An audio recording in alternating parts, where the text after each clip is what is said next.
পর্দার আড়ালে বসে থাকা লজ্জাপতি ও প্রজাপতি আমার মা বোনেরা সকলকে জানাই আমার অন্তরের আন্তরিকা থেকে সালাম। আসসালামু আলাইকুম ওয়া রাহমাতুল্লাহি ওয়া বারাকাতুহু।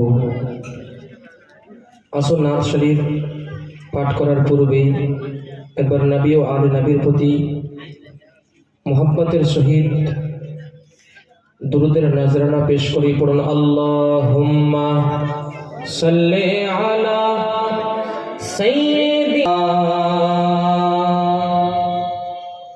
কে ভরে ভরে ফুল ফুটিল মক্কা মরুর সাহারায়। সুবহানাল্লাহ সুবহান। কখন ফুল ফুটলো? ভোরে ভোরে। একটু বলেন কখন? ভোরে ভোরে। ভোরে ভোরে ভোরে। ভাই মাইকটা ঠিক করো, বেসটা কম করে দাও, দিয়ে দাও কে ভরে ভরে